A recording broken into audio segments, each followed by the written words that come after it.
Good morning, my friends. Man, it's still early morning. I've been up for a long time, getting it done, hitting my priorities, doing the things that really matter. If you don't have a solid morning routine, man, can I just encourage you with all my heart and soul to get a solid morning routine, something you know you're going to do, like plan it in advance so you get up and you're not kind of in your groggy morning head going, what should I do? And falling back asleep.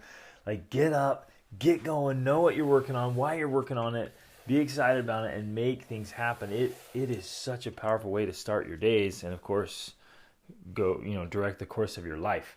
And if you need some help on that, I actually created a course years ago called How to Totally Transform Your Life Before Breakfast. And it was built on this morning routine, this ritual that I've been using for over 20 years. Holy guacamole.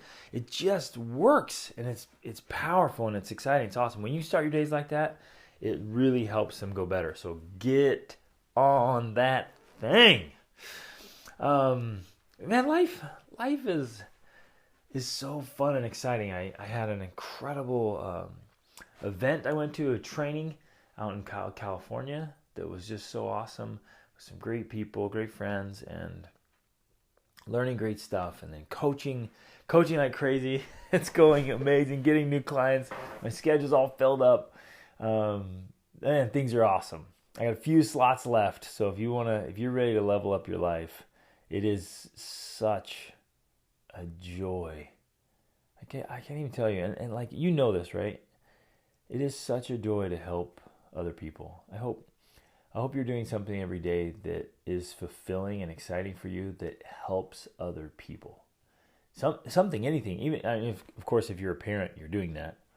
But remember that in all the annoyances and the chaos and all the craziness, like, remember why you're doing it. Every day we ought to be doing things that are helping other people. It is such a joy. And so fulfilling. All right, my friends, you ready? Oh, and I'm so stoked, you guys! Woo! We're going backpacking in North Carolina, in a day, 2 days. Like, so stoked! I love these stuff. Love doing the trips. Love doing the adventures. And man, I'm just crazy excited about this big backpacking trip with youth up in the mountains, and then looking forward to the couples trip to Thailand. You guys should come with us. It's going to be amazing. All right, you ready?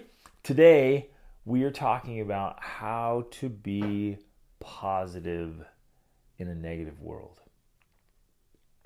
Whoa. And this is huge. It's huge, and it keeps getting more important. It's amazing.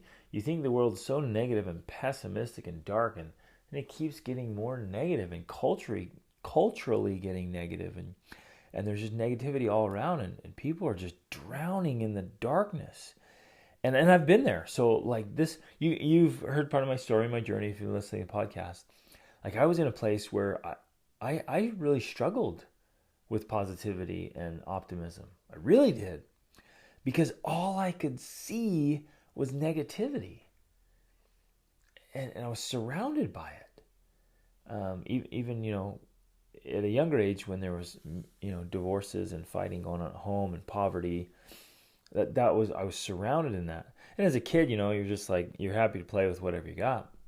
You start getting older, you start realizing how much darkness and negativity and struggle and challenge and trial, it gets around you, and it gets in you. It like literally can saturate your soul with negativity. You guys know what I'm talking about, right? And you get around people that are just constantly negative. They just have this unbelievable propensity to be negative. Like, how can you be so negative? And they're just constantly negative, right? And we're surrounded by it, you guys. It's everywhere. It's in the media. It's in our minds. It's in our houses. It's in the music. It's in the movies. It is all around us. And here's the danger. Negativity dulls your capacity for greatness. boom, let that sink in. That negativity, that darkness, it dulls your capacity for greatness, and it starts to squelch and hinder your potential. And it literally begins to darken everything in your life. When there's negativity in your mind and saturated in your soul, it doesn't matter what's going on or what's good or what's around you. It starts to darken everything, because it's like walking around with a welding helmet on, right? You have this welding mask on. You can't hardly see anything, and you're just walking around, and everything you try to look at looks dark. So, my friends, let's do this thing. Let's be positive. And when I made this shift and this change, I actually started when I was 16 years old. Somebody handed me a copy of the book called The Power of Positive Thinking. I think, obviously, they knew that I needed it. And I did.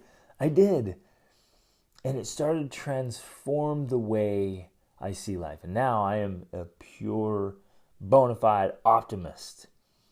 And I'm positive. And my friends, let's make this really clear from the beginning. Being positive in a negative situation, in a negative world, is not naive. It's leadership. And it's a choice. We can choose positivity. Whoa! Right? Oh, I love this. And we can, like, wherever you are right now, whatever you're doing, take a moment and just shout for joy that life is good. Even when it's hard, even when it's challenging, even when you're facing disaster and failure and hardship and hurt and loss.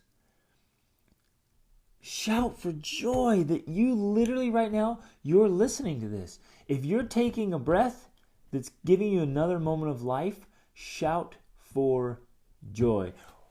I want to shout right now to the microphone. A warning here for your ears. Like, woohoo! Right? We're alive. Shout for joy that you can take another breath and be here for another moment. This privilege of being alive. Oh, I love it. But we get into trouble, my friends, when we start to whine, and complain, and cringe, and come up with excuses and alibis of why it won't work, and you can't work it, and you can't believe it. Right? And we allow ourselves to think negatively about hard times. Here's what blows my mind is if we've been trained and conditioned into negativity so much, people are whining and crying about the good times. Like, for most of us, our lives are actually really, really good. And we don't even realize that. Here's what's fascinating. We often don't even realize how good we have it, because one, we lack the contrast and the actual contact with people who are having a really hard time.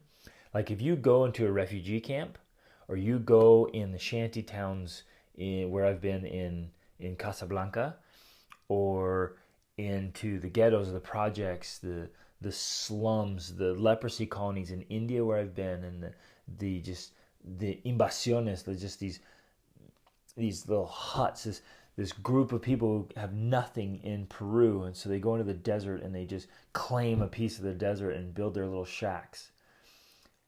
Like, if you don't have regular physical, literal contact with the real challenges of life in this world, it's easy to forget what hard actually looks like, and you start calling easy hard. Isn't that fascinating? And we start looking at our life, and we start going, oh, things are so bad. Oh, it's so tough. And we start to whine and cry and complain and despair about things that in perspective aren't that bad. And we literally, I meet with people all the time. They're complaining and crying about the good times. Oh, let alone the bad times, right? And we do. I know you guys have hard times. I know you're facing some unbelievable challenges. I have the privilege of coaching and mentoring wonderful, wonderful human beings. Like, I love what I get to do. Holy cow, I love what I get to do. And even the best among us, all of us face some incredibly hard times. And some of the people I work with have faced, incredible disasters and challenges. And I mean, from every range of hurt. And I get the privilege to work with people who have been through total disasters, and even to the point of contemplating or attempting suicide even. Like when things get so dark and despair comes in so heavily, it gets that bad. So what I'm saying is I've been around the world, worked with people who've been through the hardest times, and I myself have been through some incredibly hard times. But we cannot allow our fears and our worries to undermine our confidence and to undo everything we're working on doing. Right? And we sit there and we just float and drift. I was reading this morning and just caught this idea of like, look, any log can drift with the current. It takes a man and it takes a woman to go against the current and the tide. There literally is a tide of negativity in our culture, in our society, in our media. And to fight against the tide and to stand up and be counted and to shout for joy. You with me? Like, woo! But we fail to reach out. We fail to help ourselves in this abundance of goodness that we're surrounded with, and we focus on the lack and we focus on the pain. And we've got to do that. And again, I'm going to repeat it. It is not naive to be positive in a negative world. It's leadership. Well, what about the past? What about the things that have gone bad?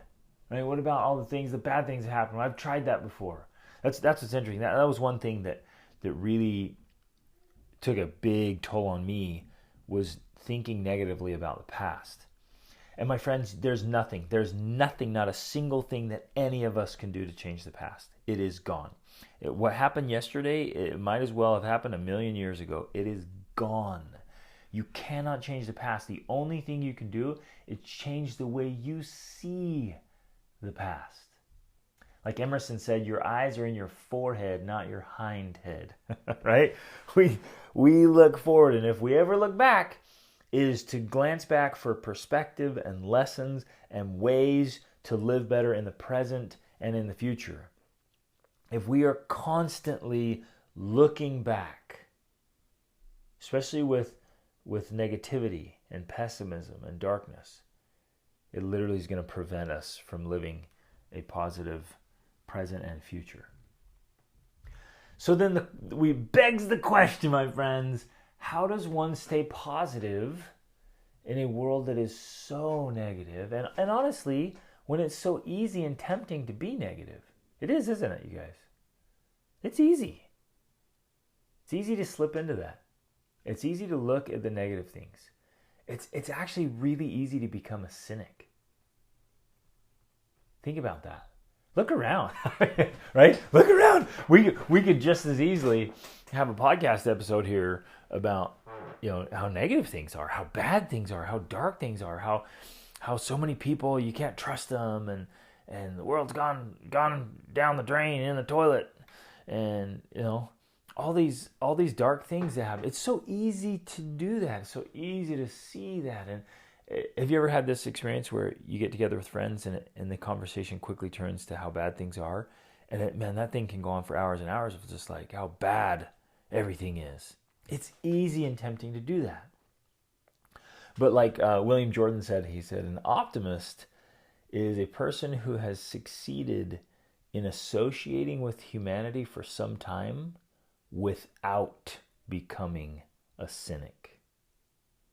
Close quote. Whoa, right? Optimism is associating with humanity and not becoming cynical and dark and negative. But it's all around us. Even to, it's in us, and it's ingrained in our mindsets and our heart sets, and I'm going to keep saying that. It's saturated our souls. You see it everywhere. You even see it in humor. Like for some reason it's become cool to roast people, right? I always call it toasting or baking, broiling. It's become cool to roast people. It's not cool. So even in humor, negativity has come out at the expense of others, right? The humor has come out at the expense of others in negativity. But it's not cool. It's not cool at all. What's cool is helping people, lifting people, praising people, building people, especially those who are tempted to roast and to focus on the negative. And I want to challenge you, my friends, to join me in becoming and being a great force for good, in radiating light. The actual truth is, here, let this sink in. I hope this hits home really hard for you like it did for me. We can't not, I know it's a double negative, we can't not radiate. It's impossible.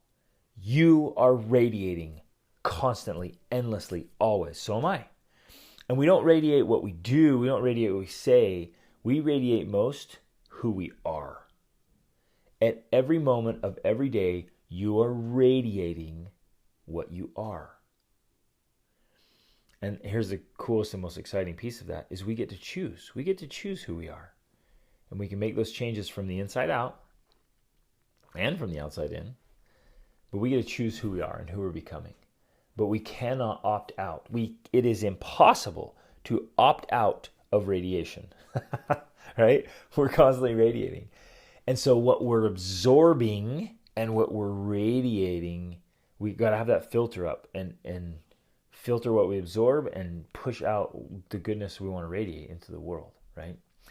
And so like we have to make this conscious, deliberate choice to radiate goodness. So join me in becoming a lighthouse in the darkness, in these smashing, violent waves and crazy dark storms that are out there, and just radiate this light like the lighthouse.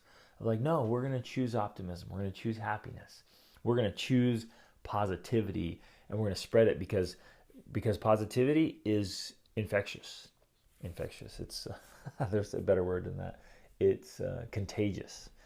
It spreads. Negativity spreads faster, I think, but positivity spreads as well. So let's spread that stuff. So how do we do it? Ready? I'm going to give you a few comparisons here to see which one just really hits home with you. It's light. Okay, positivity is light, and so we have to fuel the light. And I think, let's go with it's light and warmth. And so we have to fuel it. Isn't it interesting that there's no real source of darkness, but only the absence of light?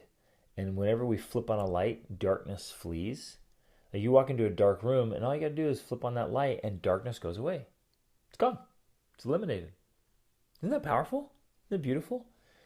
So, as far as I understand, and as I've read and studied, like there's no real source of darkness. It's just the absence of light. Negativity then is the darkness. It's the absence of light. Now, there seems to be sources of negativity where people are constantly talking about it, spreading it, and sharing it. But what's interesting is a lot of that negativity, and the reason they're spreading it, sharing it, and saturated in it, is because they lack positivity. So in a sense, right, well, in the darkness, you can feel it. You can get just absorbed in it and just saturated in it. There it is again, right? We have to keep the light on, and we have to fuel the light. So I want to submit the idea that it's more like a wood-burning fire, and a bonfire in my case, than it is a light switch. Some people say, hey, turn on the light switch. And it can be that source of electricity and power, and boom, bring it in. But I love the idea of the fire because you have to feed it and you have to protect it from being doused in the flood of whining and complaining and belittling and roasting and pessimism and negativity. There's just this constant barrage. It is just the downpouring storm, and the tide, like I mentioned earlier, is this tide of negativity. We have to protect the fire and feed it. And we have to feed it so much. Oh, you guys, how cool is this? I didn't even think about it until right now. I just happened to be reading in the Old Testament this morning and came across the story of Elijah, where he douses the fire, right, with the priest of Baal, I think it is, where they're calling down fire from from heaven for their God to burn the altar, right? The wood on the altar. And he's like, let's just douse the thing. And just soaks the wood and the altar and the trenches around it. Everything's filled with water. He calls down fire. And the fire comes down, consumes all the wet wood and the altar and the stones, and just sucks up all the water in the trenches even. That fits perfectly. I didn't even think about that until right now. It fits perfectly. We need to have so much fire going on that it just consumes and dries up all that flood of negativity. And we've got to we've got to feed it, because otherwise it's just the light will burn out. Right? And so whining and murmuring and complaining ought to be foreign languages, my friends, in which we are not fluent. But here's our greatest challenge, and I see this all the time. Our greatest challenge is our input. And our minds and our bodies and our spirits are reacting to input. In fact, science is showing that within a couple of minutes, your mind is releasing chemicals into your body based on the input it's consuming. Check that out, right? This is so phenomenal. I love that we live in this time and age where we can literally watch the brain do what it does. And so your brain and my brain, within just a couple of minutes of input, is releasing chemicals into our bodies that are related to the input. Does this make sense? So if you're listening to a song or watching a movie, or you're having some kind of stimulus that's positive or negative, it starts to release those things. So stress or negativity, right? Or fear. So you watch the news, and it's fear-based and it's negative, and your body starts to consume it, right? Your mind consumes it. It starts releasing, I think it's cortisol is the chemical there that's for stress and negativity and fear. And it releases it into your body. And you actually can become addicted to that chemical. The same is true with happiness and joy. You're listening to some music, watching a movie, something wonderful, positive. You're sitting on the lakeside or the beach or a mountain or a beautiful area, and just sucking in that wonderful positivity, and it starts to release. It releases the chemicals. Even smiling. If you held do it right now. Have this big cheesy grin, like sit up straight or stand up if you can, and just put on a big cheesy smile. Do it right now. Come on, smile. Big cheesy smile. And if you hold that smile, just hold it for a moment and watch what your brain starts to release good things into your body. It literally does. You create that, and then what it releases into your body helps your feelings. It totally does. Like, this is science. This isn't like voodoo magic. Like, this is science, and it releases that, and your body responds to it. But most of us, and this is fascinating, when I'm working with individuals and speaking and teaching and training, mentoring, coaching around the world, like, I come across this all the time. People who are struggling with positivity and struggling they're dwelling in darkness, almost without exception. I can call it out. Like, I can call it out. I'm like, I know what kind of music you're listening to, what kind of music you're listening to. Wait, did I just say that twice? What kind of movies you're watching, what kind of media you're consuming. Like, I know. With adults that are really fearful and negative, they're watching the news all the time. Boom, just call it out, right? And here's what I want to give you this challenge right now. I'm going to throw it out there. I want you to stop watching the news. The news is negative. And I want you to stop watching the news. It stirs up drama. It intentionally stirs up drama. They've got us addicted to cortisol. And they stir up negativity. Stop watching the news. Now here your mind's going, but I have to know what's going on, and I'll be ignorant, and I gotta trust me. If there's something you need to know, people will tell you about it. You're gonna hear it, okay? Oh my goodness, you don't have to consume it yourself. You're gonna hear it. And if there's something significant, important, you'll hear about it, and then you can research it. Otherwise, stay away from the news. And if you don't trust me, if you don't believe me, just try it. Are you at least willing to try it? Like, trust me on this one. This is one of those times the mentor, coach, trust the situation where you're like, just try it. Do a media fast, okay? No news for 30 days or 60 days or 90 days. I'm dead serious. Like, don't do it. And a lot of you are in this habit. Like, you check it first thing in the morning, and check it throughout the day, and check it at night. So literally, when first thing in the morning you turn it on, and last thing before bed you turn it on. You got news. You literally bookend your day with negativity. And of course, I'm telling you, this is science. You consume negativity and your brain produces the chemicals of input. And so first thing in the morning, you get negativity, releases chemicals. Last thing before bed, chemicals of negativity. Like, this stuff is real. You know what's interesting? Your food affects your mood too. It really does. If you're eating junk food, it's affecting your mood. It's actually harder to be positive and optimistic when you're eating junk food. And not even just junk food, just fake food.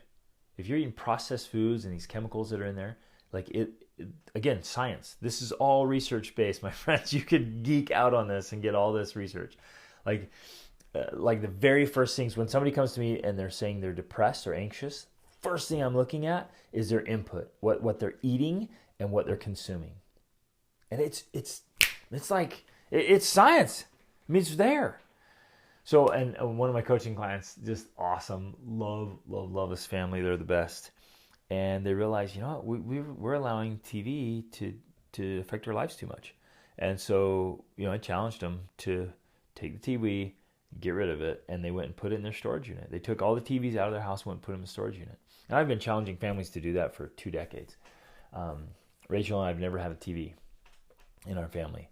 And we just decided in our marriage, like, no, we want to focus on learning and books and other things. And as many good things as there are on TV, and there are fantastic movies and things on there. I even have my students, when I'm doing our classes and our discussions, we'll watch movies and discuss them. It's awesome.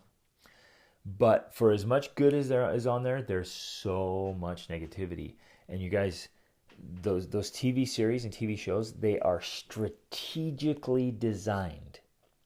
The people who write these things and create these things, they are really strategic about getting in your head and messing with your emotions. That's why they do it. That's how they do it. Think about it.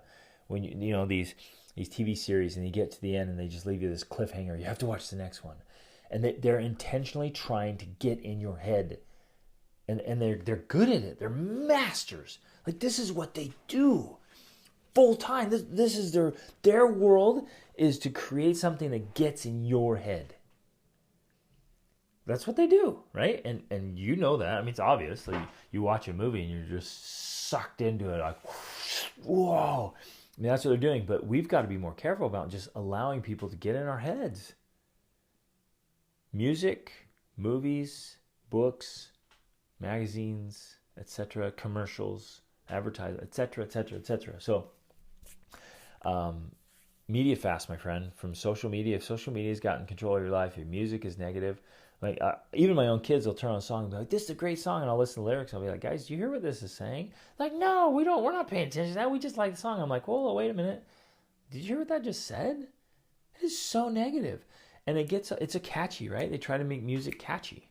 Because the more catchy it is, the more it sticks in your head. The more you listen to it, the more you consume it. And they get this catchy song, and they're not paying attention to the lyrics, right? Is what they say. And they get this catchy song, and all of a sudden, they're just rolling along, and they're playing those lyrics in their head again and again and again. And it affects us massively. Okay, second metaphor. Optimism's like a muscle. You got to exercise it.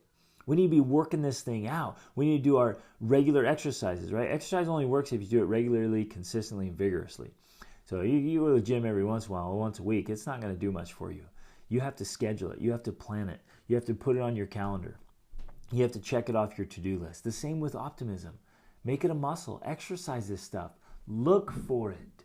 Live for it. See it. Feed it. Stop. Whenever you feel something negative or think something negative, I genuinely want you to stop yourself and replace it with positivity. So that's the key. You can't just stop it. You have to stop it and replace it with something positive. So if you catch yourself saying something negative about life, about yourself, especially about yourself, about other people, then I want you to hold yourself accountable, police yourself, stop yourself and say, if you said, I'm so dumb, stop that right there and say, no, I can learn anything. I can learn anything. I can learn anything. I can figure out anything. I can do this, right? Stop it and replace it and exercise this stuff. Again, I'm coming back to this idea I presented. Negativity dulls your capacity for greatness. So exercise positivity. If you catch yourself, stop. Ask somebody to put you in an arm bar and make you scream an apology to yourself and do it to them. Like, hey, no, stop. And if there's negative people around you in a joyful, playful way, be like, hey, stop being so negative. You keep being negative, I'm seriously going to put you in an arm bar. I'm going to put you in a submission hold and hold you there until you scream an apology to yourself. You got to stop. Stop the flood of negativity. Build an ark of optimism and joyfully float across the floods of negativity, my friends. One more metaphor. Batteries. Batteries have a positive side and a negative side. Right? And of course there needs both sides, right? There has to be both. It's fascinating that it's the both sides, it's opposition in all things that gives us perspective, right? But if you put it in the wrong way, you put that negative side on the wrong side, it just doesn't work. The same is true in life. We've got to get that positivity into our worlds so we can tap into the abundance of happiness and excitement and opportunities that are all around us. They're there for the taking, my friends. We can have it. We can feel positive, optimistic, excited all the time. It's a choice. It literally is a choice. Even in the most negative situations, there is positivity. Read books like The Hiding Place and Man's Search for Meaning and There Was Light. Right? 3 phenomenal books.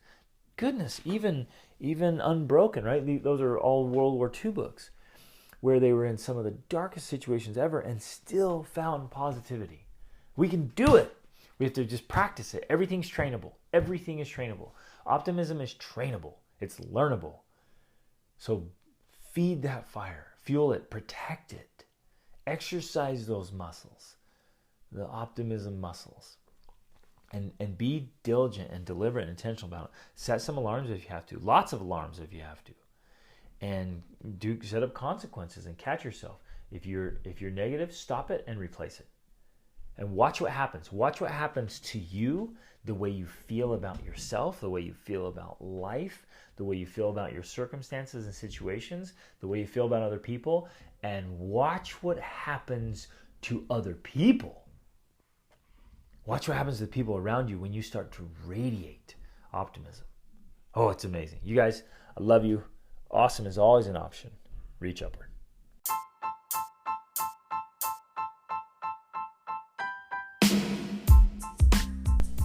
Hey everybody, thanks so much for listening to this episode. I hope you got a lot of value out of it and found some things that you can apply to your life right away. Hey, I'm being totally sincere when I say I live to help you live your extraordinary life. So I hope you'll reach out to me if you have any questions or let me know how I can help you in any important area of your life.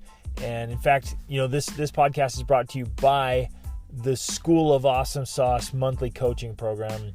Take advantage of that. Get in there. It's the best way to get a breakthrough to the next level so you can level up your health, your spirituality, your emotions, your mind, your relationships, your finances, business, every part of your life. Just get in there where you have a coach and a mentor. You have a supportive community to make things happen. So jump in there, take advantage of this, try it out, get in there with us, and level up your life. See you on the inside. Reach upward.